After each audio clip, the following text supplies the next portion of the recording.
সরকারি দল, প্রধান বিরোধী দল এবং তৃতীয় বৃহত্তম দল, তাদের নিয়ে মূলত তাদের প্রতিনিধিদের নিয়ে বাছাই কমিটিটা হবে। অনেকের প্রস্তাব আছে যে সংসদে প্রতিনিধিত্বকারী সকল দলের প্রতিনিধিদের নিয়ে রাখা। সেই ক্ষেত্রে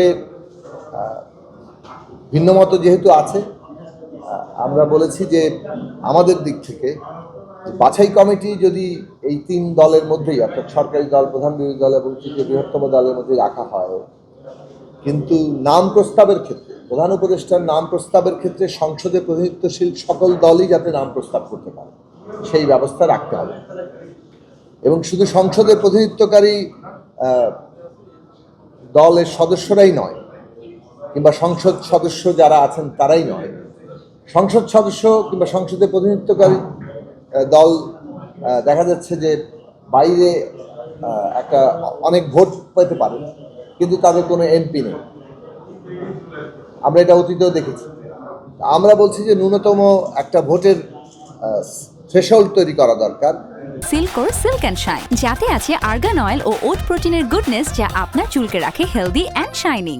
যারা 0.5% অথবা 1% ভোট পাবেন, কিংবা 0.5% ভোট পাবেন, তাদের মতামত নেয়ার জায়গা থাকতে হবে। অনেক ক্ষেত্রে এটা দেখা যায় যে অনেক দলের কিংবা স্বতন্ত্র প্রার্থী হিসেবে অনেকেই পার্লামেন্টে যান, কিন্তু আবার অনেক দলের হয়তো কোনো সদস্য পার্লামেন্টে যেতে পারেননি, কিন্তু তারা সামগ্রিকভাবে জনগণের একটা উল্লেখযোগ্য অংশের প্রতিনিধিত্ব করে, সেটা ভোটের মাধ্যমে। সেই জায়গা থেকেই এখানে যাতে প্রতিনিধিত্বটা সবার থাকে, সেদিক থেকে আমরা মনে করি যে একদিকে সংসদে প্রতিনিধিত্বকারী সকল সদস্য এবং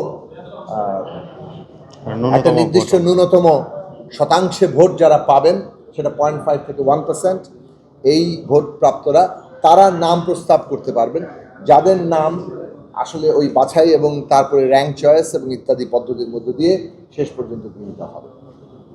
তো সেইটা অধিকতর গণতান্ত্রিক হয়, সেই জায়গাটা আমরা আমাদের অবস্থান নিয়েছি।